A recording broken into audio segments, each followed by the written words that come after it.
tienen un fin específico de poder integrar, poder apoyar todo el desarrollo del sector aeronáutico de la región.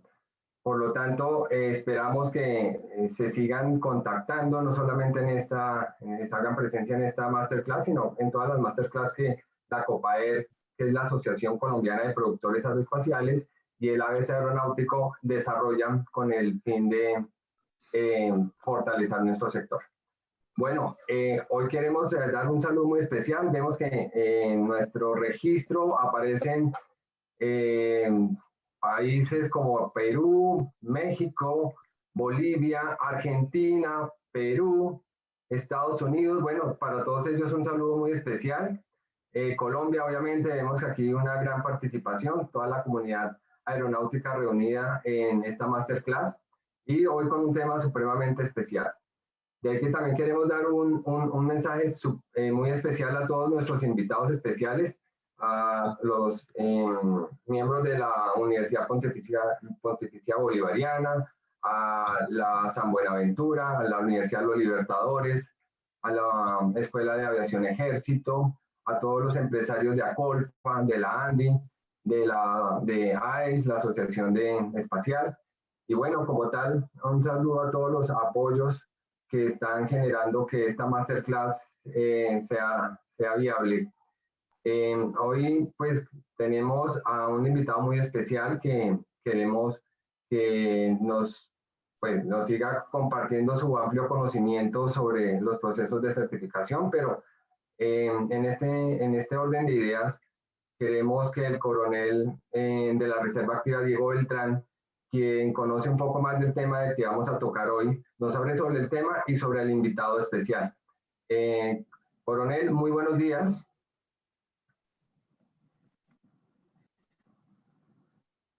Coronel Diego Beltrán, veo que... Javier, muy buenos días para todos. Es una muy grata... Gracias, Javier. Muy buenos días para todos. Luis, buenos días. Muy buenos días a todos nuestros invitados el día de hoy. Muchas gracias por la invitación también para participar en este escenario tan importante. Como usted lo decía, Javier, es necesario iniciar todo un proceso de desarrollo de la industria, que es en lo que estamos involucrados todos los que participamos en este tipo de eventos, para poder identificar cuáles son los aspectos que definitivamente debemos tener en cuenta como país, de tal forma que ese desarrollo anhelado de la industria pues pueda darse de la mejor forma y de la manera más eficiente posible. En estos tiempos de pospandemia, pues se exigen que repensemos un poco la forma en la cual estamos actuando con nuestras capacidades locales y cómo podemos hacer el uso de esas capacidades se revierta en un desarrollo de un sector tan importante como el sector aeronáutico. Y seguramente tenemos muy buenas capacidades, pero tenemos que crear todo un ecosistema, como ustedes mismos lo han repetido muchas veces, y un primer ecosistema, una primera parte del ecosistema es entender cuáles son esos elementos claves que permiten desarrollar el proceso industrial aeronáutico. Seguramente también es cuando nosotros estamos frente al proceso de adquisición de algún material, nos preguntamos, bueno, pero ¿cómo tomamos la decisión de comprarlo en el exterior o comprarlo localmente? Y bueno, para eso estamos hablando aquí del tema de la certificación aeronáutica. Y para ese efecto, pues hemos invitado al ingeniero Luis Dávila. El ingeniero Luis Dávila es exdirector del programa del Departamento de Aeronavegabilidad y Certificación del Instituto Nacional de Técnica Aeronáutica, una persona que tiene muchísima experiencia en el campo aeronáutico, específicamente industrial y de certificación, por supuesto. Ha sido jefe de programas de certificación de aeronaves muy importantes que conocemos aquí en Latinoamérica, Casa 212, Casa Nurtanio, por supuesto el Eurofighter, y ha sido también partícipe del proceso de certificación de la 400M, y durante toda su carrera pues ha tenido todo un bagaje industrial de contacto con las empresas del sector, pues, específicamente, no solamente de España, sino también de los países aliados con los cuales el gobierno español ha hecho sus procesos de adquisición de material. Y eso lo hace una persona supremamente valiosa. Además, gracias aprovecho por la alternativa que me dan para decirle que el ingeniero Dávila ha sido una pieza clave en el desarrollo de las capacidades de certificación que ha tenido Colombia, porque gracias a los procesos de offset, pues ha sido instructor de personal de la Fuerza Aérea Colombiana, y con eso pues ha podido apalancar los pasos que hemos dado en temas de certificación en su momento. Luis Dávila tiene una experiencia muy valiosa que hoy nos va a compartir, y no le quito más tiempo. Luis, un placer para mí darle la bienvenida. Estamos a la espera de compartir, de recibir sus conocimientos, y muchas gracias por acompañarnos. Muy bien, pues muchas gracias, Diego, por esta cariñosa presentación. Yo he dado muchos cursos de certificación, pero el enfoque que habéis querido dar a esta presentación es algo diferente. Antes yo me ponía en modo charlas de certificación y era todo corrido. Esta charla va a ser distinta, porque voy a tener que ofrecer el punto de vista industrial y desde el gobierno de Colombia, qué es lo que se puede hacer para potenciar la industria aeronáutica colombiana. Ese es entonces el objetivo de esta presentación. Así es que, ante todo, pues buenos días, Colombia. Señoras y señores, empiezo con una introducción. Yo hoy voy a decir muchas cosas que son obvias, y decir, ¿puede ser que esto sea tan difícil de entender? Pues oiga, lo obvio muchas veces es muy difícil de entender. Tan es así que yo muchas veces me he sentido frustrado con mi gobierno, porque cuando yo trataba de exponer el punto de vista de certificación, ellos literalmente es que no me entendían. Es como si estuviera hablando en suajiri o en chino, no me entendían. Y eso fue muy frustrante. Otra cosa que en la introducción expongo son las políticas convergentes. ¿Qué quiero decir con eso? Es muy importante que se tome conciencia en el gobierno, desde el gobierno colombiano, desde las instituciones del gobierno colombiano, de la importancia que es esto de la certificación. Es un márchamo de calidad, un márchamo de fortaleza de la industria colombiana si se aborda correctamente. Lo que no se puede hacer es establecer un escenario en que la industria sepa a lo que se está enfrentando con una serie de normativas relacionadas con la aeronavegabilidad, luego cambie el gobierno, venga otro partido y no lo considere tan importante, y entonces echar en saco roto todo lo que se ha avanzado. Eso no puede ser. Tiene que haber una decisión firme por parte del gobierno colombiano de que esto o se aborda o no se aborda. Si se aborda, no hay marcha atrás. No vale ya decir, pues ahora sí o ahora no. Esto va a costar mucho. Y lo que se tiene que tener en cuenta es que no se puede tirar ese background, ese conocimiento a la basura. Por otro lado, tiene que ser tenido en cuenta por la industria. Es una decisión estratégica si se meten en esto o no se meten. Meterse, hay que dar un paso adelante, porque si no te metes te quedarás obsoleto tecnológicamente y no serás competitivo frente a otras industrias que sí decidieron dar el paso. Entonces, es esencial mantener el rumbo tanto por los políticos como por las industrias. Y no hay marcha atrás. Nuestro convencimiento es que no debe haber marcha atrás. Vosotros en Colombia sois afortunados porque habéis sido pioneros. Diego, tú has sido pionero a la hora de establecer el SECAD, pero se tiene que cambiar la mentalidad. Lo que no se puede hacer es que parece ser que ahora el SECAD está bajo mínimos, quizás por el COVID-19, no sé por qué, incluso con aspiraciones de clausurarlo. Eso sería un disparate. ¿Dónde queda todos los años que se han dedicado a tener una formación, un equipo completo de certificación formado en esto? Pero es que ahora, a lo largo de la presentación, se verán las ventajas de tener esto. Nosotros, en el INTA, os aseguro que en el año 84-85 estábamos en el paleolítico en temas de certificación. Habíamos certificado el C212 con las normas FAR 25, pero no teníamos ni idea de programas internacionales como el Eurofighter, como el A400M, y de pronto nos vimos inmersos en él.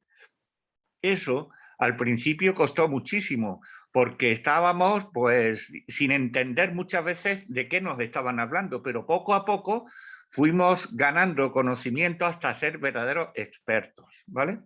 Entonces, yo creo que lo que se tiene que hacer es convencerse que esto se tiene que hacer así. Los costes de los programas aeronáuticos cada vez son más caros, muy caros, tanto es así que el programa Eurofighter no se podía abordar, o el A400M o muchos de ellos, no se puede abordar por una sola empresa. Se tiene que abordar por un conjunto de empresas, incluso internacionales. Entonces, lo principal es hablar el mismo lenguaje todos. El mismo lenguaje es implantar temas de certificación en todas las industrias. Ven entonces que esto es necesario, ¿no? Bien, siguiente transparencia. Hay muchos tipos de certificados. La certificación es la declaración de cumplimiento con unos determinados requisitos, ¿vale? Un certificado de calidad, pues son requisitos de calidad. Un certificado de homologación con normas. Un certificado de tipo con conformidad con requisitos de aeronavegabilidad. El caso es que esto se tiene que implantar por el bien de todos, ¿no? Bueno, esto que digo aquí de que la envolvente de vuelo no es segura, es que esto fue una paradoja que me pasó a mí. Decía en el contrato del Eurofighter que la aeronave estaba libre de defectos conocidos, lo cual es falso. Y ese contrato se firmó. Vamos a ver, una aeronave nunca está libre de defectos conocidos. Tiene defectos conocidos y defectos no conocidos, pero hay defectos conocidos potencialmente catastróficos. Lo que pasa es que la probabilidad es muy remota. Entonces, esa cultura debe impregnar todos los procesos. Luego hablaré sobre el ciclo de vida. Siguiente transparencia. Aplicación a empresas. Yo siempre en plan de broma les decía a las empresas que querían optar o querían meterse en los programas de defensa, en programas aeronáuticos de defensa, que tenían que pasar una especie de gripe, ahora modernamente puesto ahí, o el COVID-19. Es decir, lo que quiero decir con eso es que el dar ese paso puede ser traumático para la empresa. Yo conozco casos en España que decididamente por un mal planteamiento de cómo abordar el tema de la certificación entraron en quiebra. O sea, hay que saber dónde se meten y sobre todo dejarse asesorar. Nosotros, a todas las empresas que se quisieron meter en temas de certificación de productos aeronáuticos, nosotros les asesoramos. Lo que pasa es que hubo determinadas empresas que rechazaron esa asesoría, ellos se creían más sabios que nosotros, e hicieron las cosas como bien les vino en gana. Conclusión, que como nosotros veíamos que los procesos y las evidencias que nos presentaban no eran adecuadas, parábamos la certificación. Entonces, es muy importante que las empresas sepan a dónde van y qué es lo que significa eso. Sobre todo, una empresa debe de asumir que si quiere entrar en esto, tiene que cambiar su estructura. Tiene que haber un departamento de aeronavegabilidad, porque serán nuestros interlocutores. Yo no quiero hablar con el presidente de una empresa, quiero hablar con un jefe del departamento de aeronavegabilidad de la empresa que cuando yo le hable, él me entienda. Es absurdo que coloquen ahí una persona, un ingeniero recién salido de la universidad, y cuando yo le hable que él no me entienda. Es importantísimo que cuando se genera el departamento de aeronavegabilidad, no solamente el jefe de ese departamento, sino todos los ingenieros de ese departamento ya tienen que formarse en ese tema. Tiene que haber un director de ingeniería de diseño, porque la acreditación ROD significa reconocimiento de organización de diseño. Es decir, cuando nosotros desde el INTA emitimos un certificado ROD, lo que estamos diciendo es que reconocemos las capacidades de esa empresa en temas de certificación y de diseño, muy importante. Como veis, esto lleva un coste bastante elevado el tener que optar por esto. Pero lo que tiene también que entender la empresa es que cuando ya son ROD o cuando están aspirando a ser ROD, los contratos que hagan tienen que incluir los costes de formación, los costes de cambiar la estructura de la empresa. Eso la empresa no lo puede hacer a coste propio o puede diseminarlo en 2 o 3 contratos, pero lo que no puede hacer es en un solo contrato entrar en quiebra. Entonces es muy importante que las empresas que opten por ser ROD, ya veréis a lo largo de la presentación la importancia que tiene ser ROD, porque hoy en día, si eres ROD, tienes muchas puertas abiertas. Si no eres ROD, no. ¿Vale? Siguiente transparencia. La ventaja principal cuando una empresa tiene una estructura de certificación es que podrán optar a contratos con el Ministerio de Defensa y a contratos, como he dicho antes, en el exterior, si se cumplen las condiciones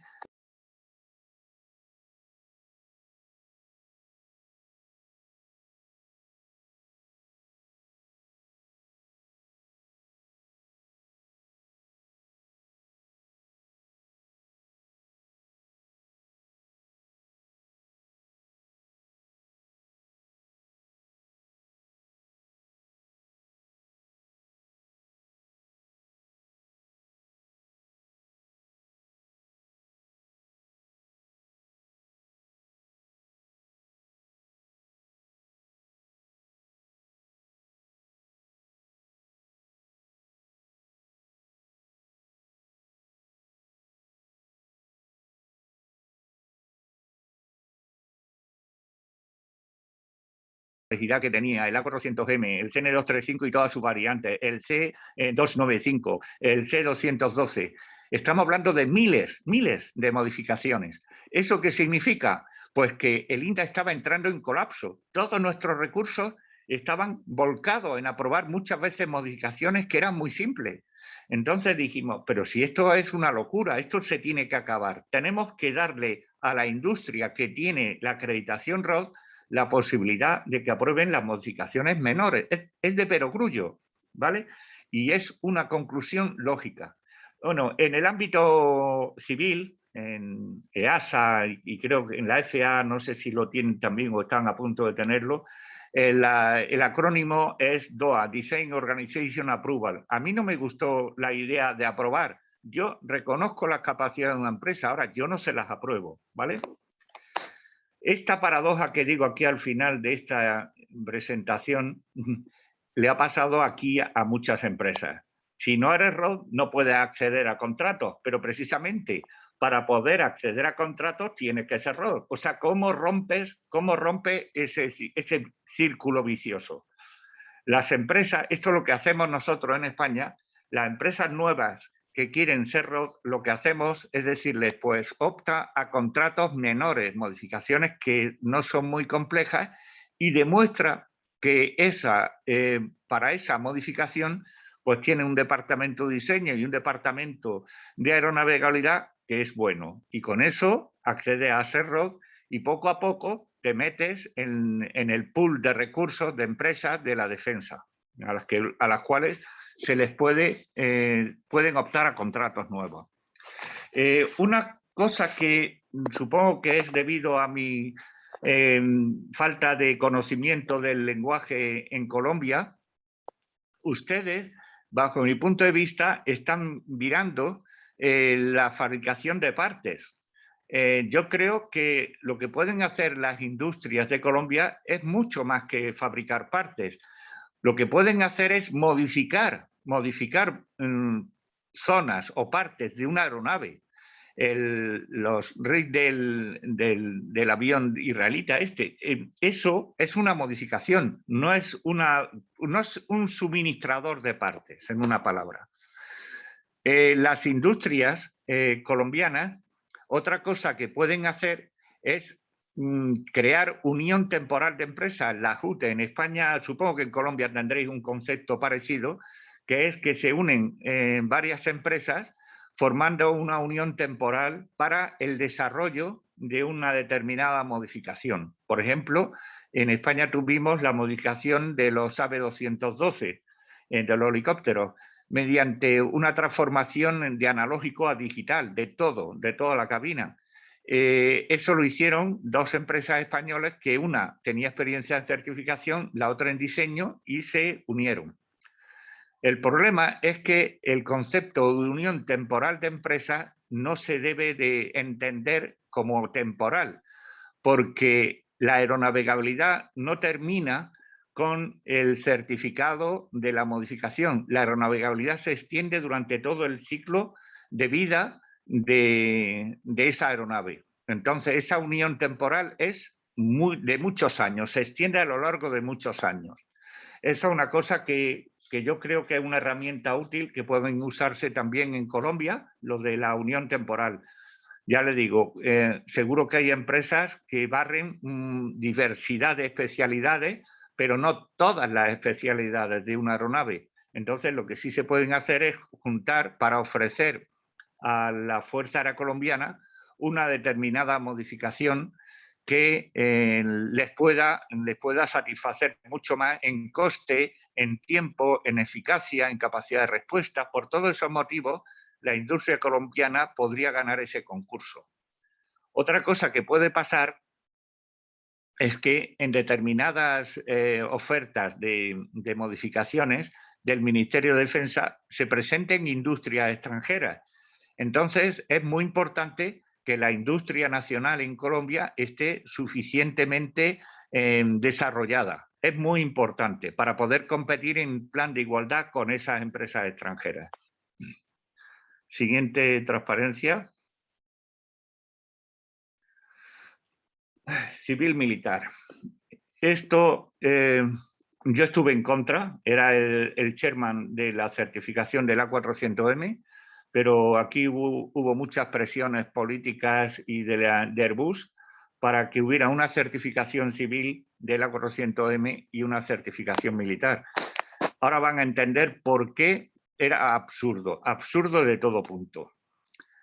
La autoridad civil EASA certificó el A400M, que era lo siguiente: un diseño civil contra requisitos civiles, contra la CS25 de EASA. Nosotros, como teníamos que emitir un certificado de tipo completo de toda la aeronave A400M, nosotros no queríamos que participase EASA porque teníamos que estar al 100% en todas las reuniones, porque nosotros sumábamos la parte civil con la parte militar.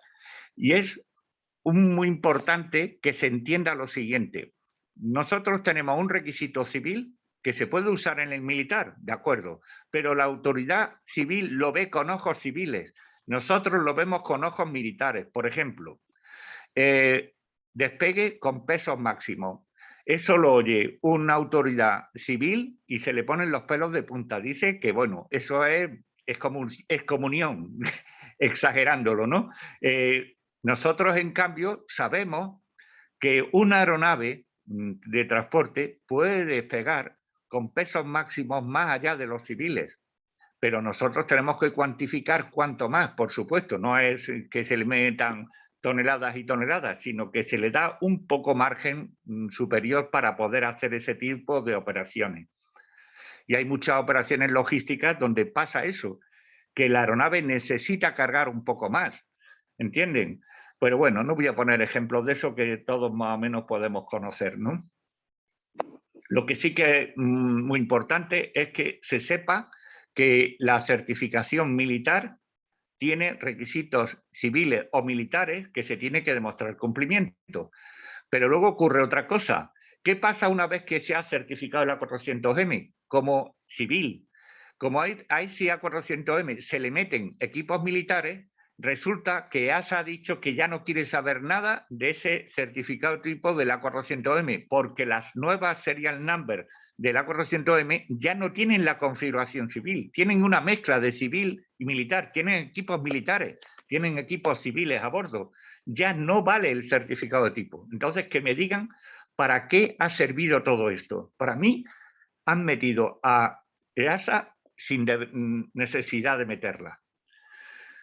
El dueño del certificado de tipo. Esto también es una diferencia abismal entre lo civil y lo militar. El Airbus, cuando solicita, o Boeing solicita que se certifique un determinado diseño, el propietario es Airbus. En cambio, en el ámbito militar, cuando el Ministerio de Defensa quiere que se desarrolle un determinado tipo de aeronave para ellos pagan todo, se paga todo, ¿entienden? El contrato cubre tanto la certificación militar como todo el diseño, cubre absolutamente todo. Precisamente por eso el dueño del certificado es el gobierno, es el Estado, que paga todo. Para que se me pueda entender, eso es la diferencia que hay entre Microsoft Office, que el dueño es Microsoft y te da aquí una licencia, comparado con un determinado desarrollo de software que el gobierno encarga a una empresa para que se implante en la administración de esa empresa. Ese software específicamente diseñado para ese gobierno, el dueño es el gobierno, que ha pagado todo el desarrollo, ¿entendéis? En el ámbito civil no, en el ámbito civil es a riesgo de la empresa Airbus o Boeing cuando desarrollan un nuevo producto, son ellos los que asumen el riesgo y pagan todo. Naturalmente no es no es tirarse a la piscina sin agua.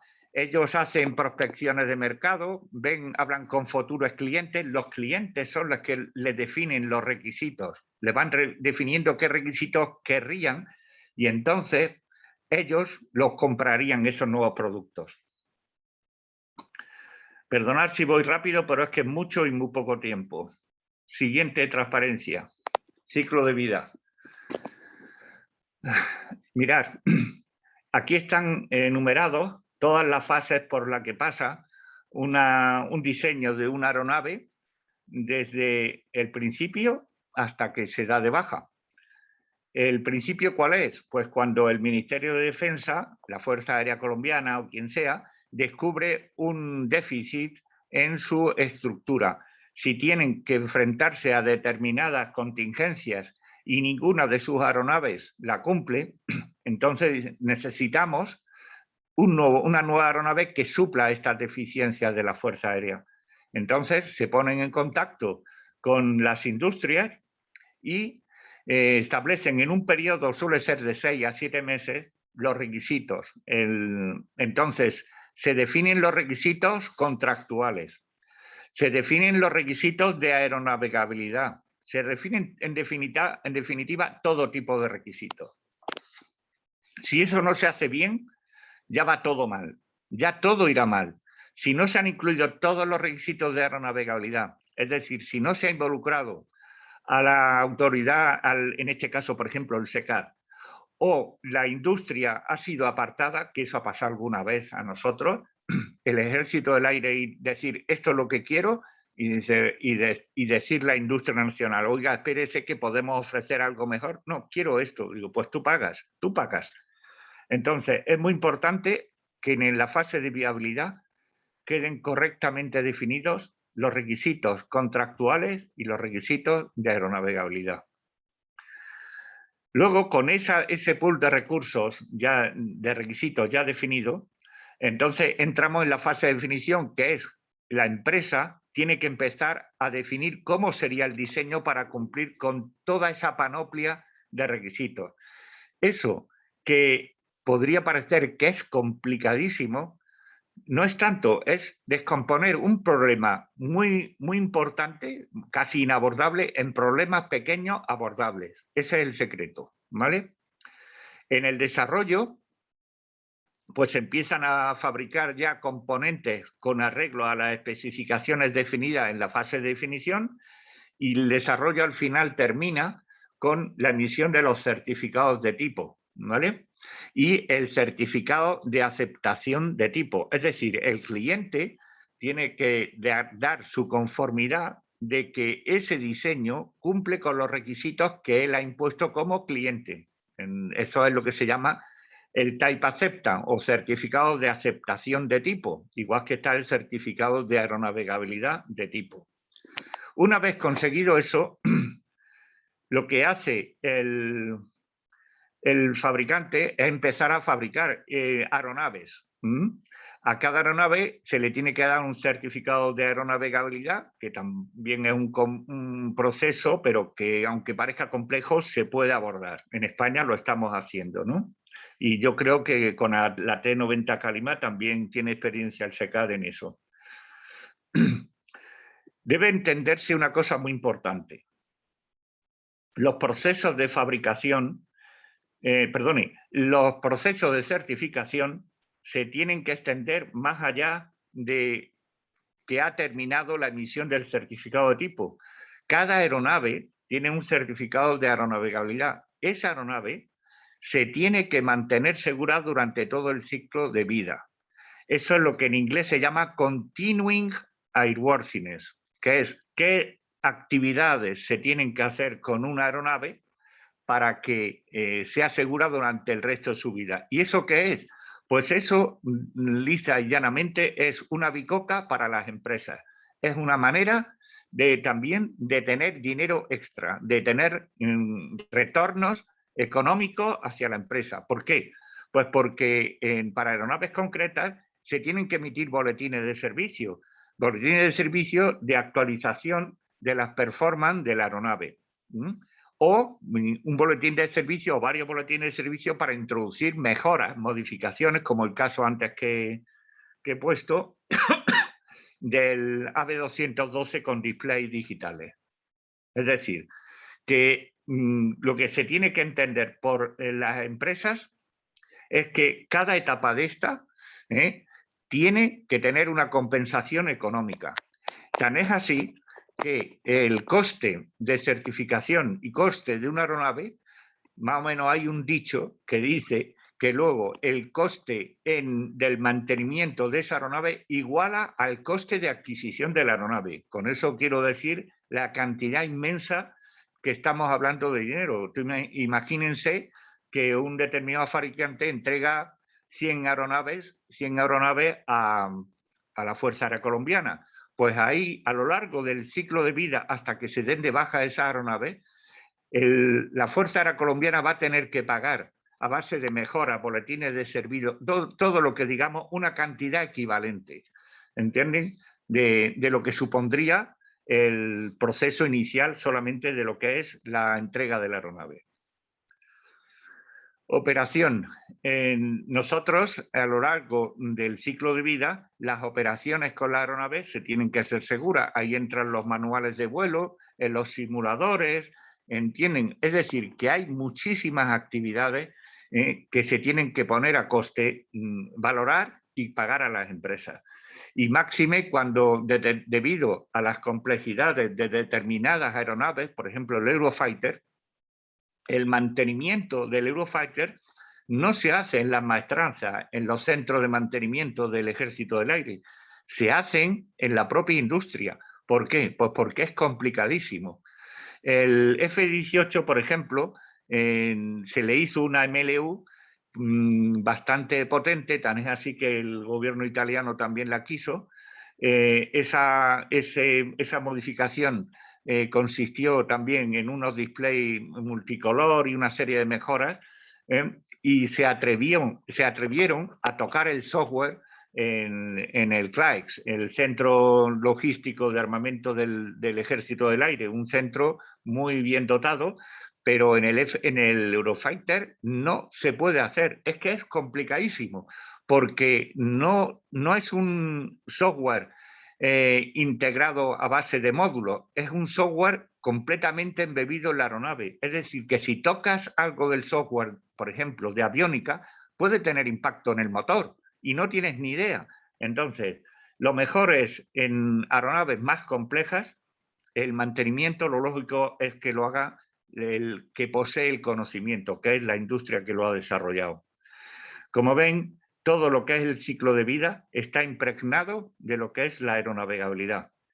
Es muy importante también que, y quiero resaltarlo, que cada una de estas etapas, la industria tiene algo que decir y tiene que haber retorno. Si se ve involucrada en cualquiera de estas fases, lo lógico es que tenga también retorno. Espera un momento.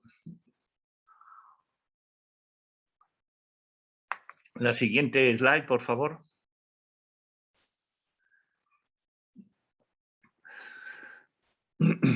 Bueno, organización en España. Es muy difícil transmitir que no cometáis errores, no dupliquéis los errores que nosotros hemos tenido, pero desgraciadamente cometeréis errores muy parecidos. Es una pena. Fijaros si es así, porque eso es consustancial al ser humano. Cuando se terminó de desarrollar el avión Tornado y empezamos a hablar del Eurofighter, había un axioma que se repetía siempre. Era no repetir los errores del Tornado. Os aseguro que se repitieron los errores del Tornado. ¿Vale? Es increíble, pero cierto. Nosotros, con el C-212, estuvimos pues, en una situación parecida a como está ahora SECAD, porque fuimos pioneros y en el sentido de querer certificar el C-212 con la FAR 25. Yo recuerdo que en aquella fase que el INTA pertenecía al Ejército del Aire, como actualmente SECAD pertenece a la Fuerza Aérea Colombiana. Veis que son rutas más o menos también parecidas.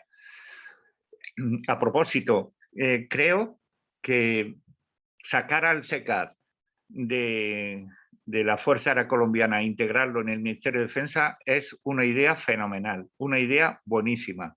¿Por qué? Porque le dará más independencia, mucha más independencia. Si no, estará sometido el SECAD a los dictámenes de la Fuerza Aérea. Esto no puede ser. Diego Beltrán sabe que una vez tuve un pequeño conato con el general Forero, porque para que el SECAD exista es imprescindible dotarle de estabilidad. Es decir, los ingenieros que trabajaban y los pilotos que trabajaban con SECAD, lo que no vale es que a los 2 o 3 años, por necesidades del servicio, se les envíe a una base diferente, a una base aérea diferente, entonces se pierde ese conocimiento. Es esencial que un ingeniero que se forma en aeronavegabilidad ya esté, como yo he estado, 35 años dedicado a certificación. Eso, que a cualquiera le podría parecer una maldición, en mi caso no lo fue. ¿Por qué? Pues porque he sido afortunado en el sentido de que he visto nacer todos los procesos de certificación desde el año 1980 y tantos hasta ahora. Me he visto involucrado en la certificación por primera vez de programas internacionales como el Eurofighter o el A400M. En los tanqueros hemos sido auditados por medio mundo. Pero eso yo lo he mirado como un desafío, como una especie de ilusión, como una especie de valor que ha añadido para nosotros, y siempre me ha encantado trabajar en esto. No me he sentido nunca en una situación de monotonía. Esto lo que tiene de monótono es que los problemas siempre son diferentes, siempre. Cuando te crees que lo sabes todo, pues nos surge otro problema, ¿vale? Bueno, aquí os expongo cómo está más o menos organizado en Europa. El INTA es la organización técnica del Ministerio de Defensa. Bueno, eso es lo que era antes. Ahora os voy a decir lo que ha cambiado. Eso ocurre también en el Reino Unido. Está la Aviation Authority y está la Defensive Engineering and Support. Defensive Engineering and Support es similar al INTA. En Francia está la DGA. En Italia está Arma Aéreo, que es la autoridad en temas de esto. En Alemania está el VTD 61 en Manching. Y ahora recientemente han formado la Military Aviation Authority también en Alemania. En Alemania, hasta muy recientemente, ellos, el BTD 61, aprobaba el 100% de las modificaciones. y ya les expliqué el error que eso suponía. Bueno, y nosotros fuimos pioneros en instaurar el ROD. En Europa ninguna autoridad militar era consciente de la importancia de tener el ROD. Ahora ya sí, ya varias organizaciones europeas lo tienen. Y además que, como he contado antes, no había otra alternativa. Cuando tienes tal cantidad de modificaciones menores, es que no puedes, llegas en colapso. Llegábamos a estar en colapso. Y ahora esto es un error monumental nuestro, por abaratar costes o no sé por qué, en vez de ser el INTA, el órgano técnico, ya somos un órgano técnico. O sea que hay varios órganos técnicos. ¿Por qué digo que nada más que debe haber uno?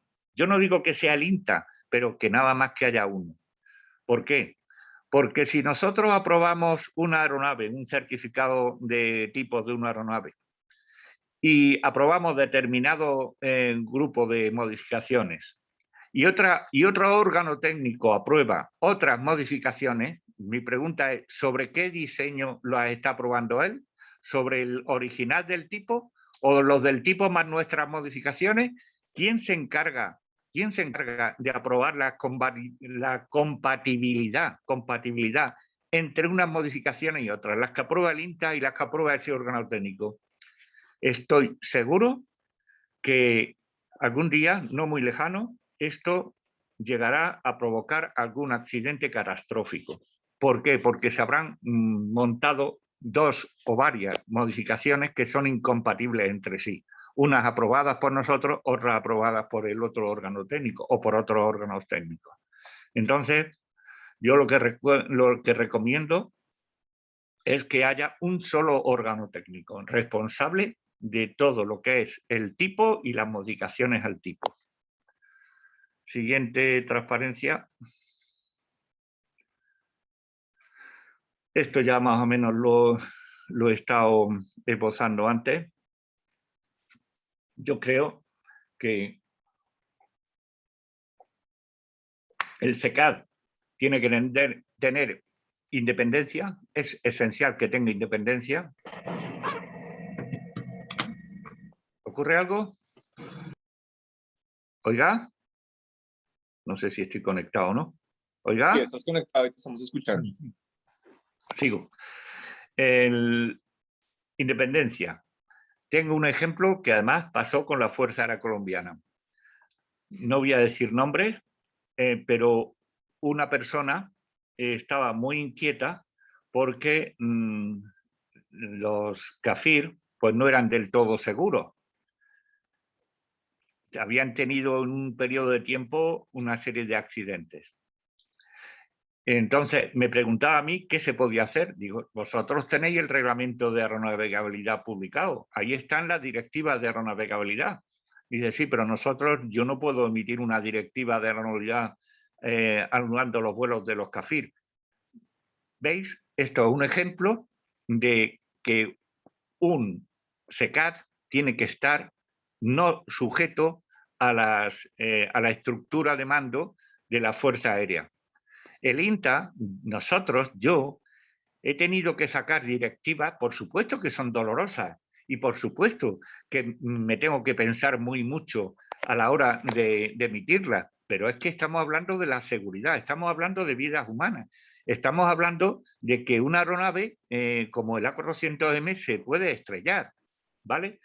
Entonces, en determinadas circunstancias, nosotros, cuando hemos estado convencidos de que eso era así, hemos emitido directivas de aeronavegabilidad y bastantes, yo creo que muchas, ¿entiendes? Entonces, lo principal es que gracias a la independencia del SECAD, ellos, el futuro SECAD, puedan tener completa libertad a la hora de actuar según las directrices del RAD. Si no, mal vamos. Los recursos propios estables. Esto también creo que ya lo he hablado. Es esencial dotar de una estructura de estabilidad. Y reconozco que esto no es nada fácil. Por ejemplo, en el INTA pues al principio nosotros éramos funcionarios todos, pero por desgracia la administración española, la legislación que tiene para contratar nuevos ingenieros no es tan flexible. Entonces ideamos una solución, bueno, idearon una solución que consistía en tener una empresa que se llamaba INSA o ISDEFE, que algunos igual la conocen, que lo que hacía es cuando nosotros necesitábamos ingenieros, ellos nos daban a través de una oferta comercial pues un pool de 10 ingenieros. ¿Por qué eso no funciona? Pues porque a esos ingenieros la empresa esta les daba unos salarios pues muy bajos. ¿Y qué es lo que hacía la industria? Pues al cabo de 2 o 3 años dice, a ver, ¿dónde tengo un experto en certificación? Y es que, vamos, le ofrecían el contrato laboral con la empresa y es que se iban. Entonces, nosotros nos sentíamos fatal porque, bueno, muy bien por él porque se va a un trabajo mejor, pero muy mal por nosotros porque de pronto nos dejaba cojos en algo.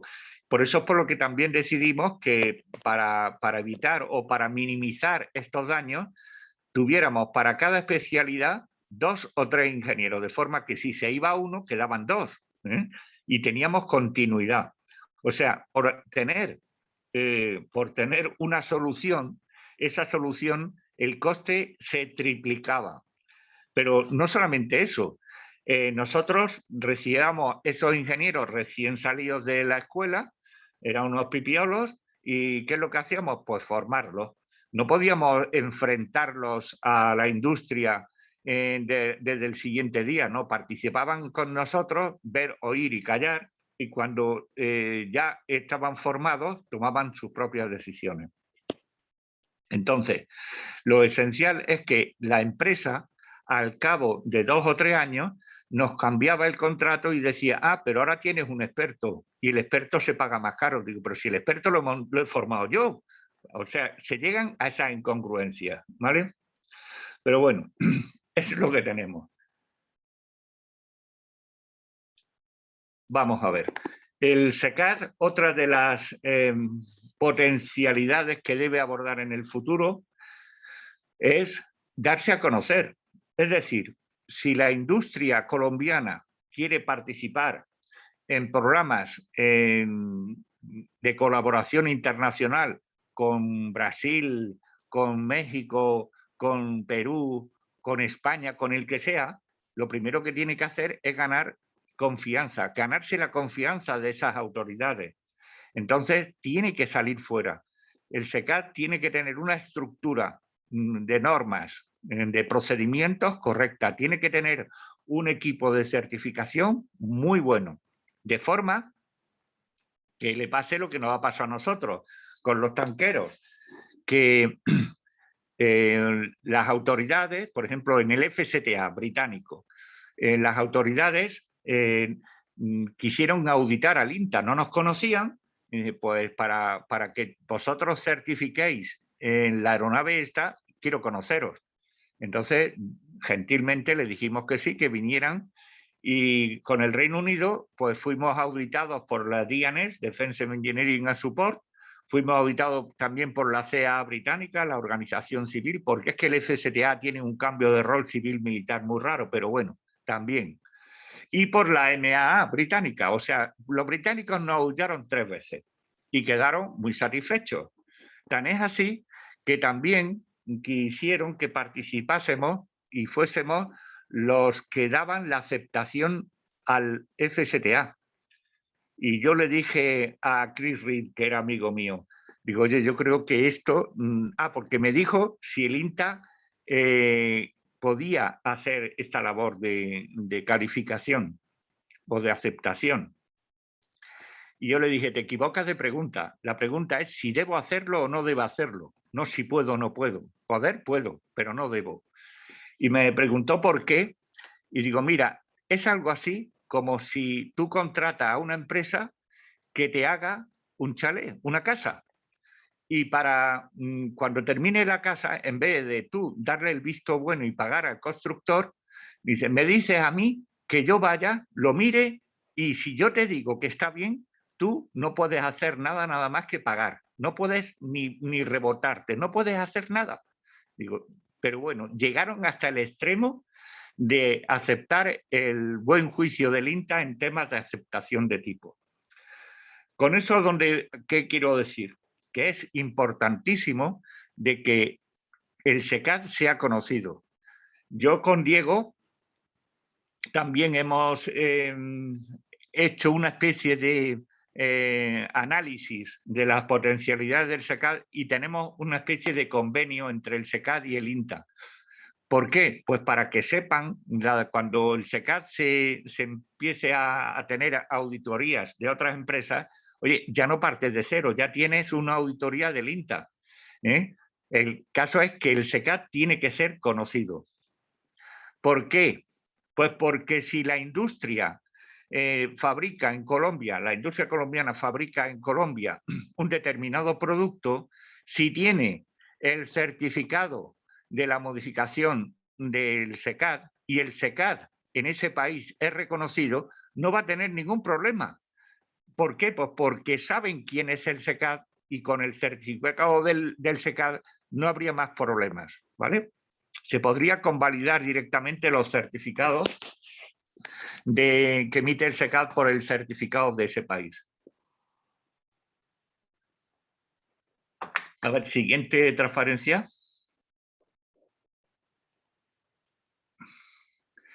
Antes, he dicho en la anterior a la presentación, a la introducción, que sois afortunados porque sois pioneros. A mí nada me gusta más que ser pionero. A mí cuando todo está escrito y me tengo que poner la orejera y caminar, no me gusta. Prefiero definir yo el camino. Entonces, vosotros estáis ahora en eso. Tenéis una oportunidad. Es un desafío, pero es una oportunidad. Si se hacen bien las cosas, la industria será fortalecida y en muy poco tiempo será reconocida internacionalmente. Pero es que esto redundará en unos costes inferiores para la Fuerza Aérea Colombiana, para el Ejército de Tierra, porque ellos tienen muchísimos helicópteros sucedáneos de ser introducidas modificaciones. Es decir, que los potenciales clientes requerirán de sus productos que vengan avalados por los certificados, como he dicho antes, del SECAD. Bueno, y es que si no tienes eso, si no tienes el certificado del SECAD, ¿cómo te presenta a un país una determinada industria? ¿Cómo se presenta a un determinado país si no tiene el márchamo de la autoridad de ese país? Entonces, lo lógico es que la tenga, porque es que si no, es que ni siquiera va a poder participar en los contratos. Ya os he dicho antes que incluso en España, en la propia España, una empresa que no sea ROD es que ni siquiera puede participar en los grandes contratos de defensa. Entonces, la acreditación ROD reduce costes para la industria. ¿Por qué reduce costes para la industria hacer ROD? Bien, antes he dicho que si no existía el ROD, el INTA estaba llegando al colapso porque tenía que aprobar miles de modificaciones. Cualquiera podrá entender que si la empresa es ROD y se puede aprobar a sí misma esas modificaciones, no es lo mismo que enviar cada modificación con un paquete de datos al INTA para que los especialistas la analicen, para que el INTA emita la aprobación de esa modificación. Es decir, de la otra forma, con el ROD se reducen plazos, se reducen costes, ya no hace falta tener tantísima información, mandársela al INTA y esperar que el INTA conteste, que si estamos colapsados para una tontería de modificación podemos tardar unas semanas. Entonces es vital ser ROD. ¿Por qué? Porque reduce costes y plazos, reduce costes y plazos. Siguiente slide. Bueno, esto de los tipos de certificados yo creo que más o menos lo hemos hablado. Están los certificados de aceptación, que estos los emite el cliente porque se demuestra cumplimiento con el contrato. Los de homologación es de que cumples normas. Por ejemplo, Armaereo, en Italia, ellos emiten certificaciones de homologación, no emiten certificados de aeronavegabilidad de tipo, emiten certificados de homologación de tipo. Tampoco está mal. Lo que sí que a lo largo de mis años visitando autoridades extranjeras, lo que he visto es que todo tiene cierta lógica. Son diferentes, ¿no? Pero tiene cierta lógica. Y algunas veces tienen los mismos errores que cometemos nosotros. O sea que hay que mirarlo con empatía a las autoridades y a las industrias de otros países para ver que el objetivo, de luego, el objetivo es común, la seguridad en vuelo. Pero unos lo abordan de una forma y otros de otra. La aeronavegabilidad, ya os he dicho lo que son los certificados de tipo, cuando se emiten en el ciclo de vida.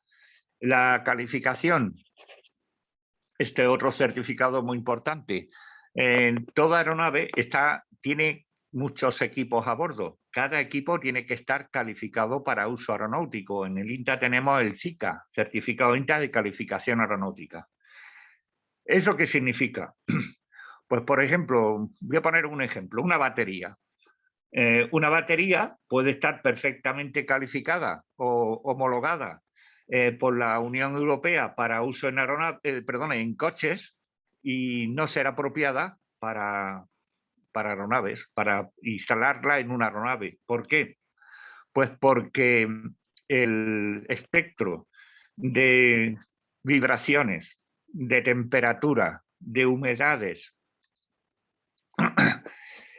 son distintos en un coche que en una aeronave. Y por lo tanto, todo equipo que una empresa desarrolle tiene que tener en cuenta que si es para uso aeronáutico, tiene que cumplir con requisitos de calificación aeronáutica. El certificado ROD, ya habéis visto a lo largo de toda esta charla lo importante que es. Y el certificado de calidad. Pues ahí Diego es un experto en la materia y conoce bastante, que también es importante. Pero yo siempre he puesto un ejemplo de por qué la calidad, el certificado de calidad no se debe confundir con el certificado de aeronavegabilidad. A algunos les hace gracia. Mirad, un certificado de calidad es aquel que se emite para un fabricante que hace las mejores ruedas cuadradas del mundo. No sé si lo entendéis. Ruedas cuadradas. Puede tener un sistema de calidad perfecto y sacar unas ruedas cuadradas. ¿Qué pasa? Pues que no son las idóneas. Pues lo mismo, aquí es que algunos ingenieros muy expertos en calidad decían que la calidad incluye la aeronavegabilidad. Digo, creo que no estás bien informado, pero bueno, cada uno defiende su gremio. El siguiente slide, por favor. Los orígenes de la certificación. Pues hay que remontarse, creo, a 1916, 17. Ya por ahí entonces ya había algún tipo de requisitos. Esto más que nada, quien lo demanda son las compañías de seguros de aviones de transporte, que decían, es lógico que si un avión tiene un márchamo de una autoridad de ese país diciendo que cumple con determinados requisitos, pues el seguro puede abaratar costes. Y si no es así, pues el seguro se puede evitar. Es curioso, eso me hizo caer un australiano. Están las airworthiness, las airworthiness requirements son los requisitos de aeronavegabilidad, y en el ámbito marino están las seaworthiness, que son emitidas por una única entidad en el mundo, es el Lloyd's de Londres. Es curioso que también en el ámbito naval, pues también existen normas que están auspiciadas, que están desarrolladas por la propia compañía de seguros, por el Lloyd's. Curioso.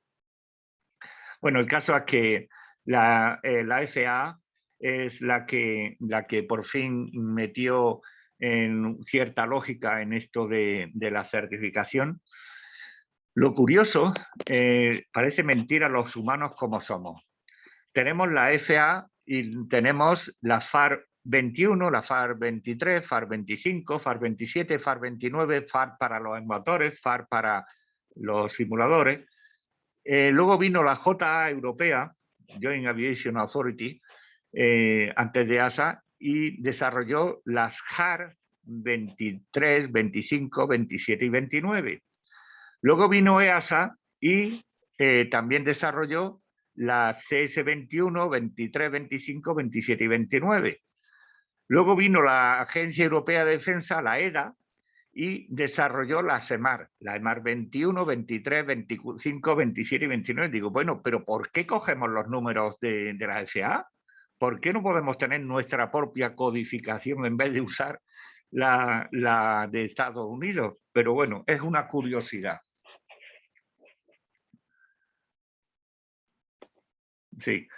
Bueno, el tema de UCAVs y UAVs es curioso, porque se ha tratado de trasladar requisitos de aeronaves pilotadas a aeronaves no pilotadas, lo cual, para mi punto de vista, es un craso error. Los UAVs y los UCAVs tienen que tener sus propios desarrollos de requisitos, ¿vale? No ni mucho menos decir que son, por ejemplo, los FAR 23 adaptados a drones. Bueno, a drones, a mí no me gusta la palabra drones, me gusta más UAVs. Siguiente transparencia, please. Esto lo acabo de contar, plan de base de certificación. Bueno, el proceso de certificación, esperad que tengo la boca seca.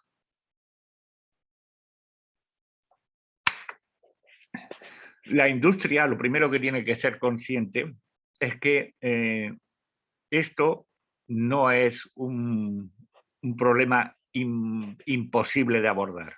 Esto es un problema abordable. La prueba lo tienen en la cantidad de empresas que hay en Estados Unidos, en Europa, en Australia. Todos ellos ya han convergido a estos requisitos y se puede hacer. El proceso de certificación, que es bastante complejo, aunque parezca que esto que digo una incongruencia, no, pero es un proceso bastante lioso. Pero es lioso, no es difícil. Tenemos los requisitos que vienen bien de la FAR, de las EMAR o las PERAM españoles, que si entran en el portal de defensa y las pueden ver hasta en español, las PERAM. Bueno, todo se basa ante un requisito, pues definir los medios de demostración y cumplimiento. El plan de ensayo y safety han sido quizás muy desarrollados y permiten tener una idea clara de lo que son los procesos de certificación. En safety, esto es una anécdota lo que cuento, que ustedes saben que la probabilidad de tener un evento catastrófico en el ámbito civil pues, es extremadamente remota, 10 elevado a menos 7, 10 elevado a menos 9. Esos son valores remotos. Pero hay situaciones en las cuales la aeronave militar, pues en vez de tener el 10 elevado a menos 7, pues a lo mejor está en 10 elevado a menos 5, 10 elevado a menos 3, 10 elevado a menos 2, 10 elevado a menos 1. Oye, estamos hablando ya de que en 100 vuelos va a tener un evento catastrófico. Entonces, lo que se hace es escalar la decisión. Esto me lo explicó uno de la MAA del Reino Unido, y que incluso puede llegar a que el primer ministro tome una determinada decisión, por ejemplo, que salga un piloto con esa aeronave. Y que lo más seguro es que el piloto, que esa aeronave no vuelva. Y le pregunté, oye, ¿esa información la sabe el piloto antes de despegar? Y dijo, no, no la sabe. Eso es una anécdota. Bien. Conclusión. Esto que he pretendido hacer a lo largo de esta charla es una exposición muy resumida de lo que es el mundo este de la certificación. Ya he dicho que esto es un mundo, pero que de verdad que se le pierda el miedo, que esto es abordable. Se pueden llegar a certificar. Lo principal, que si quieren meterse en esto, deben ir despacio para no atragantarse. Es muy importante que las empresas sean conscientes de sus posibilidades y hasta dónde quieren llegar. Pero lo importante es que las empresas den este paso. Es importantísimo dar el paso que les he explicado aquí. Y por último, siguiente slide. Aquí tenéis en internet, podéis bajaros las normas de la EMAR. La EDA es la European Defensive Agency. Podéis sacaros las EMAR, cualquiera de ellas. En España están las PERAM, que son una traducción prácticamente de las EMAR. Y el procedimiento ROD, que este lo hice creo que en el 2004, 2005, por ahí lo desarrollé, está puesto en la carátula del procedimiento. Luego están las normas EASA, que también las tenéis en cualquiera de estos links, ¿vale? Siguiente slide. ¿Cuál es la siguiente slide? Ah, preguntas. Bueno, no sé si me ha tenido al tiempo, que creo que me dijisteis 40 minutos, 50 minutos, no me acuerdo bien, y luego había un turno de preguntas. Pues estoy abierto a todo tipo de preguntas. Oye, gracias, ingeniero. Desde la producción del Grupo ABC nos escriben 2 preguntas hasta el momento. La primera es, ¿qué piensas de las DOA y qué es lo más crítico de las DOA? Supongo que de la organización aprobada, dice. sí, antes he dicho que en el ámbito civil están las DOA, en el ámbito militar nosotros en España tenemos el ROD. La verdad es que son primas hermanas, se parecen mucho. Lo que pasa es que si eres DOA, no eres ROD, eres DOA. Y si eres ROD, no eres DOA. ¿Qué significa con esto? La autoridad civil no reconoce los certificados ROD nuestros. Nosotros, en cambio, si una empresa viene con una acreditación de EASA de DOA, por supuesto que la aceptamos. Solamente queremos analizar las evidencias que le ha dado a EASA y prácticamente sin ningún detalle más procederíamos a emitir un certificado ROD militar. Entonces, no sé si lo habéis entendido. Civil no aceptan nada de lo militar, somos como apestados, no sé por qué. Pero nosotros sí estamos por contra, dispuestos a aceptar certificaciones DOA de EASA. No sé si queda clara la explicación. Pues esperemos que sí. Hay otra que dice, ¿es necesario sacar una POA y cuándo se necesita una DOA? Sí. POA es Production Organization Approval, es que una empresa ha sido acreditada para producir determinados, en el propio POA se pone el alcance de lo que está permitido a producir. Nosotros en el INTA no tenemos un equivalente militar del POA. Eso lo tiene la DGAM. En el área de aeronavegabilidad de la DGAM, ellos se encargan, porque está más relacionado con calidad, y ellos tienen las inspecciones, la INTECDEF, Inspección Técnica de la Defensa, que está en las factorías, y ellos tienen una normativa también muy parecida al POA civil. Pero vamos, que lo principal es que cuando sale una aeronave determinada, pues antes la INTECDEF participaba en todos los escalones del proceso productivo y se le emitía el certificado de aceptación de esa aeronave particular, y en cambio en el ámbito civil pues se hace más o menos lo mismo, pero en empresas civiles. ¿Más? Pues no hay más preguntas. A todos los asistentes, no sé si quieren hacer alguna otra pregunta, pueden hacerlo en este momento para responderlo de parte de nuestro experto, el ingeniero Luis Dávila. Nos acaban de enviar otra. Sí. ¿Qué es lo que más se fijan cuando van a hacer una certificación en ROD para certificar aeronaves pequeñas? Sí, lo que más nos fijamos desde el principio es en las capacidades de aeronavegabilidad del departamento y el departamento de diseño. Es decir, queremos ver los currículums del responsable del departamento de aeronavegabilidad y el departamento de diseño.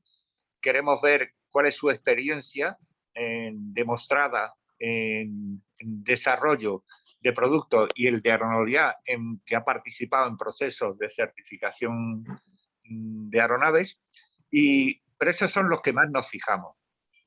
Y luego el background industrial, es decir, cuántos procesos se ha visto involucrado una determinada industria para acometer un cambio al diseño. No sé si lo he explicado antes, pero para mí creo que la industria colombiana, la industria militar colombiana, debiera de ampliar su espectro y dedicarse no solamente a fabricar partes, los RIN, como he dicho antes, del CAFIR, sino a acometer modificaciones que demande la Fuerza Aérea Colombiana, pero modificaciones ya de mucha más enjundia. La Fuerza Aérea Colombiana, para esto, está en una situación ideal para la industria, y es que tiene aeronaves modernas, pero también tiene aeronaves bastante antiguas que a lo mejor con determinadas modificaciones, por ejemplo, nosotros hemos acometido modificaciones en los Hércules con pantallas digitales, igual que en el AV212, en el Harrier también se han introducido modificaciones de bastante enjundia. Entonces, las industrias no se deben de encorsetar solamente para ser unos meros suministradores de piezas, no, es de modificar las aeronaves y, sobre todo, como dije al principio, ser consciente de que si una determinada empresa tiene determinadas carencias, puede ser que otra sí que pueda suplir esas carencias con su propia experiencia y presentarse las dos de la mano a un determinado contrato, ¿vale? Más. Buenos días. ¿Sí? Sí, sí. Don Luis, muy buenos días, con Fausto Pérez. Un gusto volverte a escuchar. Fausto, encantado de oírte. No, muchísimas gracias. De verdad que he podido recibir por parte tuya muchas capacitaciones. Siempre se aprende algo adicional al escucharte. Quizás hace unos 9, 10 años, cuando iniciamos en este mundo, soñábamos con tener una autoridad aeronáutica de Estado, una autoridad militar. Hace 3 años lo pudimos lograr, materializar. Mi pregunta va enfocada en esas lecciones aprendidas que tú viviste hace 30, 40 años cuando iniciaron allá en esos procesos de certificación. ¿Cuáles han sido esas lecciones aprendidas que tuviste en esa época? No cuando ya el INTA estaba plenamente conformado, sino cuando iniciaron, lo que estamos viviendo nosotros ahorita, que tenemos una antigüedad de 2 años. ¿Y qué consejos nos puedes dar a la Autoridad Náutica de Aviación de Estado para que quizás esas lecciones o esos tropiezos que tuvieron nosotros los tengamos en cuenta? Don Luis, muchas gracias. Pues la verdad es que cuando yo me veo en los años 80, lo único que recuerdo es recibir palos a diestro y siniestro de las autoridades europeas en el programa Eurofighter. Imagínense lo que yo sería entonces, un ingeniero con 1 año de experiencia en certificación en el C212, y me dicen que me vaya a Alemania a participar en reuniones del Eurofighter. Les aseguro que mi nivel de inglés estaba por los suelos. No entendía casi nada de lo que me decían. Eran reuniones maratonianas de 5 días que estaba yo solo. Y cuando pedí en el INTA que por favor que fuéramos 2 ingenieros, y ¿saben lo que me dijeron mis jefes? Dice, mira, para hacer el ridículo con 1 basta. O sea, tú fijaros en qué nivel nos movíamos en el INTA en los años 80, principios de los 80. Tengo anécdotas divertidas, como por ejemplo que yo aprendí una frase que era I agree the Italian position o I agree the German position, porque no entendía nada. Y como se dieron cuenta, entonces el chairman de la reunión dijo, Luis Dávila nos va a invitar a cenar a todos. ¿Qué piensa Alemania? Dice, yo estoy de acuerdo con la posición del presidente. ¿Qué piensa Italia? Yo estoy de acuerdo con la del presidente y cuando me preguntan a mí, ¿qué es lo que dije? Pues, I agree the German position. Mirad, la carcajada fue monumental. Con eso os quiero decir que estábamos pues como unos pipiolos, unos pajaritos recién salidos del cascarón y viéndolas venir. Pero poco a poco fuimos espabilando. El INTA, poco a poco, metió cursos de inglés a todos los que estábamos involucrados en el programa Eurofighter, a base de ver estos auténticos atropellos. Aparte que es que, como era la primera vez que participábamos en un programa internacional de la enjundia del Eurofighter, pues imaginaos la cantidad de veces que metíamos la pata, ¿eh? Porque, por ejemplo, una vez estábamos defendiendo una postura y el Ejército del Aire estaba defendiendo la contraria, pero como no teníamos reuniones con ellos, no teníamos la capacidad de entender cuáles eran sus deseos. ¿Qué es lo que hacíamos? Pues defenderlos. ¿Que iban en contra del Ejército español? Pues luego se cabreaban con nosotros. Digo, ¿pero por qué no tenemos reuniones? ¿Por qué no nos reunimos el Ejército del Aire y el INTA y somos una piña defendiendo algo común? Algo que luego no metamos la pata. Todas esas cosas han pasado. Mirad, el programa Eurofighter se gestó porque entonces en Europa se quiso hacer una especie de independencia tecnológica de Estados Unidos. Tengo que decir que ese objetivo se logró. Hicimos un desarrollo de una aeronave muy bueno, pero ¿a qué costa? Pues por necesidades estúpidas de los países. Éramos 4 países y había 4 líneas de montaje diferentes. Había una en Italia, otra en España, otra en Alemania y otra en el Reino Unido. Eso hoy en día es absurdo. En el A400M nada más que hay una Final Assembly Line en Sevilla. Pero es que también había 4 certificaciones diferentes y la industria estaba loca porque tenía que cumplir con los requisitos de los británicos, los nuestros, los italianos, los de los alemanes, que muchas veces eran diferentes. Dice, pero esto es de locos, nos estáis matando, tenéis que... Y claro, la industria, ¿qué es lo que quería? Necesitamos más dinero, hasta que nosotros le pusimos en plan de mofa el Eurofighter, lo que significa hoy modernamente. A ver, una pregunta. ¿Tú cierras el evento o quién lo cierra? ¿Sí? ¿Sí? ¿Puedo seguir o no? ¿Oiga? ¿Se me no hay escucha? ningún problema. Continúa, ingeniero. Estamos recolectando varias preguntas que hay en el chat en este momento que los pues participantes venga. han estado ahí poniendo. Por acá teníamos entonces... ¿Qué pesa más para ustedes, medios de cumplimiento, por simulación o por cálculos? Nos preguntan. Vamos a ver. Depende. Yo os aseguro que las discusiones más virulentas, más fuertes, son precisamente de los medios de cumplimiento. No es lo mismo mediante un plano, muchas veces se puede documentar o demostrar cumplimiento con un requisito mediante un plano, que hacer un documento de análisis estructural. O lo que siempre se niegan es hacer un ensayo en vuelo. ¿Por qué? Pues porque son muy caros. No es lo mismo hacer un documento de análisis que a lo mejor en una semana lo tienes hecho que un ensayo en vuelo, por ejemplo, de actuación en temperaturas bajo cero, que te tienes que ir a Groenlandia buscando temperaturas bajo cero. ¿Entendéis? Entonces, todo depende. Pero la verdad, siempre ha habido fumata blanca a la hora de discutir qué medio de demostración de cumplimiento usábamos en cada caso concreto. Y siempre debe haberlo. Porque es que además, en el último momento, si no, nosotros sacamos la batuta y decimos, es que la autoridad soy yo, no tú. Pero eso nunca lo he tenido que ejercer. ¿Vale? Otra pregunta.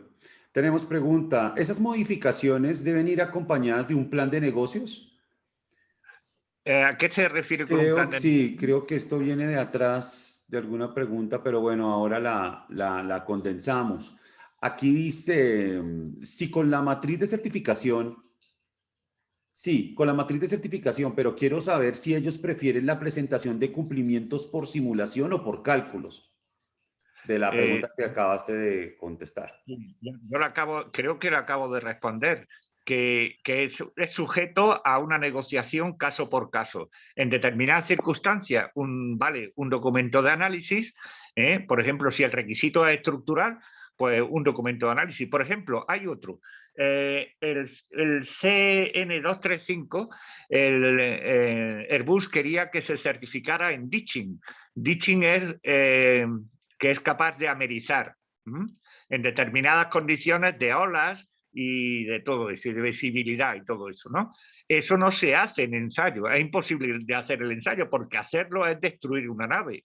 Eso se tiene que hacer por análisis. ¿Y qué es lo que se hace? Pues un análisis estructural de los esfuerzos a los que va a estar sometido el fuselaje y las zonas de las alas en contacto con el agua y ya está. Y si el INTA lo considera apropiada la justificación, pues ese requisito ha sido cumplido.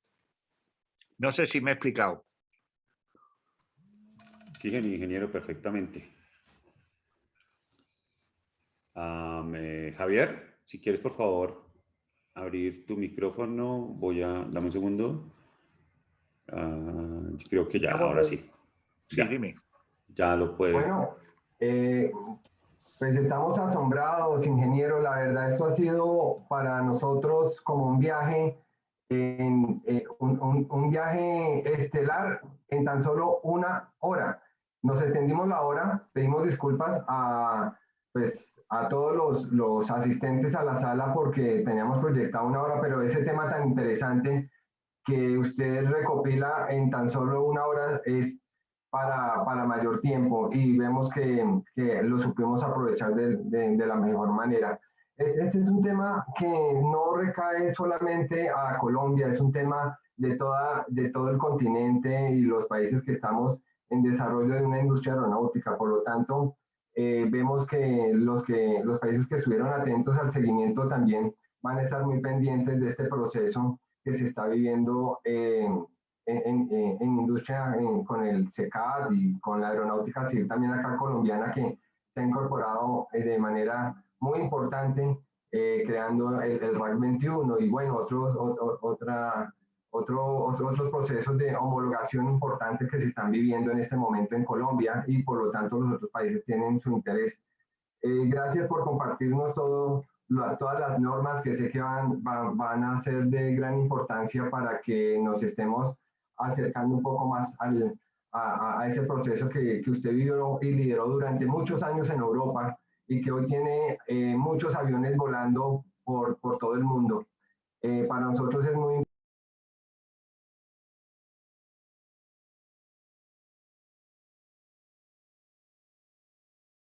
la comunidad del networking aéreo que están activando sus negocios por medio de esta red aeronáutica, pues seguiremos compartiendo estos temas tan importantes y les tengo una noticia que va a ser la base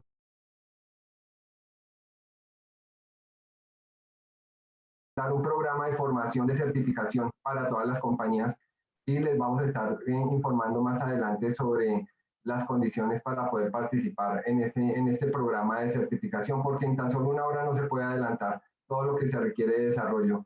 Entonces, viendo esta necesidad de país, necesidad de continente, vamos a crear el programa de certificación en una formación que puede estar durando un promedio de 3 meses a nivel virtual.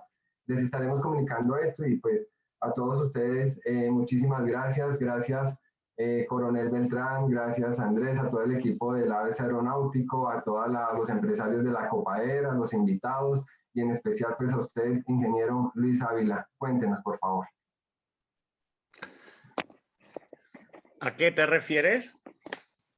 Creí que estaba pidiendo la palabra, ingeniero. Entonces, no, pues nuestras más sinceras, los agradecimientos más amplios por su bondad en transferir todo este conocimiento y pues ya damos cierre a esta aerocápsula, el cual le estamos haciendo automáticamente una invitación para la próxima aerocápsula que va a ser el siguiente mes, el último jueves del mes. Entonces, para que ya se proyecten, vamos a hacer aerocápsulas los últimos jueves de cada mes, para que se programen y sigan formándose y desarrollando el concepto aeronáutico en toda la región.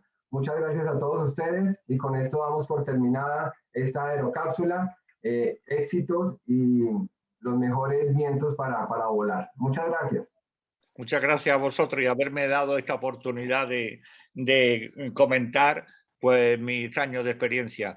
Es importante que sepáis que vosotros sois pioneros, estáis abriendo el camino y que para mí, como he dicho antes, quizás sea lo más ilusionante, que es el ser pionero en algo.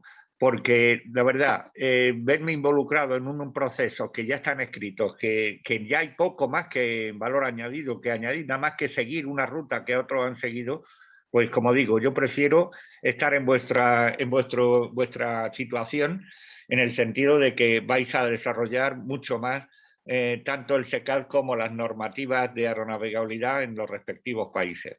Oye, y yo lanzo el guante. ¿Por qué no?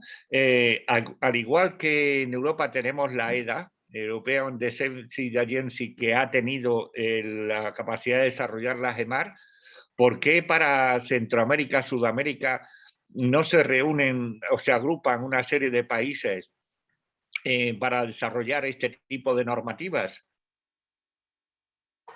Mira, nosotros lo tenemos en condición de aviación civil, tenemos las LAR. Las LAR nos están agrupando a nivel de normas, de una norma de operación del regional, pero al mismo tiempo, como tú bien lo dices, somos los pioneros en este momento frente a normatividad de aviación de Estado. La idea es también podernos acercar a los otros países precisamente para podernos involucrar en el desarrollo en bloques, ya que sabemos que la aviación tiene un concepto universal, es global, y no dependemos de un país para desarrollar industria, sino nos toca a todos para poder desarrollar una aeronave como tal. Esa propuesta que usted nos hace sería muy interesante y pues la vamos a poner pues, en las diferentes mesas de trabajo que se desarrollen para hacer estos desarrollos, ya que sabemos que en la aviación se requiere mucho la cooperación entre las entidades de Estado para que se pueda desarrollar. Pero pues también como sabemos que son conceptos, hablando de aviación Estado, también hay unos lineamientos de seguridad y condición, pues también hay que tenerlo en cuenta. Muchas gracias por su apreciación. Y pues bueno, vamos ya con esto terminado esta masterclass. Los esperamos en nuestra siguiente masterclass, último jueves del siguiente mes. Muchísimas gracias a todos y un excelente día. Pues muchos saludos.